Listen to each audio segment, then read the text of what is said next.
我整理了4个在门诊最常跟病人强调的预防行动，这些都不难，但是希望你能够稍微的调整你的生活节奏，规律的骨质检查。换个角度来看，照顾骨头就是在照顾你的耳朵。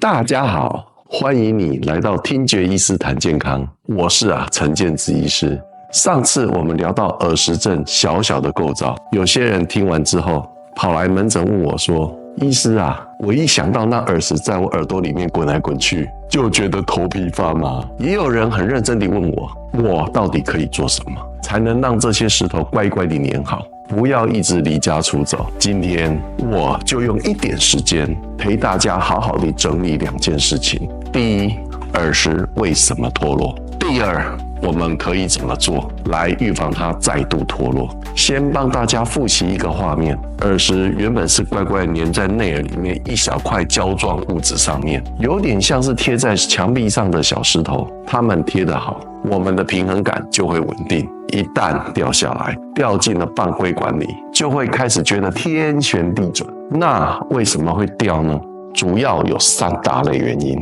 第一个原因，年龄与老化。这一点是大家最不想听的，但是又最难避免。耳石的成分是碳酸钙，黏住它的胶水其实是我们自己的身体在生产在维修，但是随着年纪的增加，这些负责维修耳石墙面的细胞功能就会慢慢地退化，胶水变得比较稀，比较不黏。你可以把它想象成一栋老房子，一开始什么都好，墙壁也很结实，但是住了30-40年之后，哪一天发生了地震，或是只有小小的一点晃动，例如姿势大一点的变化，原本就有一点松动的小瓷砖或者是小石头就脱落了。耳石也是这样，这是自然老化的一部分。第二类原因就会比较偏向是事件型，例如说车祸、撞摔、头部撞到、剧烈运动时候的冲撞，甚至很多人是很多年前的头部外伤，当下没有特别的不舒服，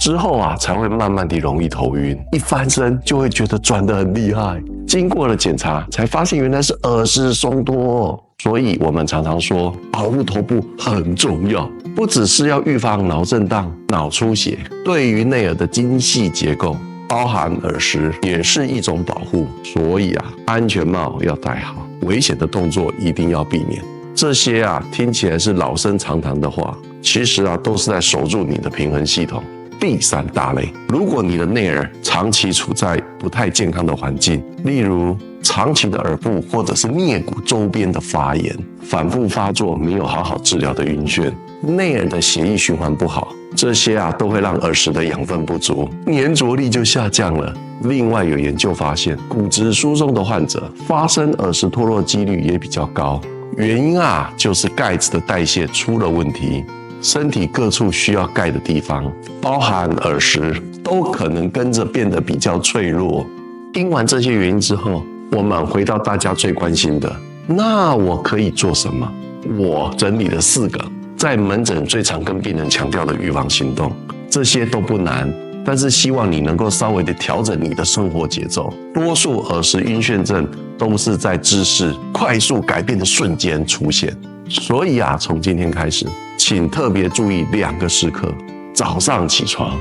晚上躺下。起床的标准流程可以这样做：当你醒来，眼睛睁开，请先不要马上从床上弹起来，先在床上慢慢地翻成侧卧，停留个大约10秒钟，接着才慢慢地撑起上半身，坐在床边20到30秒，感受一下你的头有没有晕，眼前有没有转，确定稳定再站起来下床。躺下的时候也一样，不要啪一声就倒下去，而是慢慢地把头和身体放平，给内耳的耳石和耳石胶一个适应的时间。这个动作听起来很简单，但对很多曾经有耳石症的病人来说是非常关键的一个保护。很多人会问医生我可以运动吗？我会不会晕到耳石就掉更多？我必须强调，大部分的运动对身体都是好的，但是如果你是曾经得过耳石症的人，我会特别建议您一定要避免这几种动作：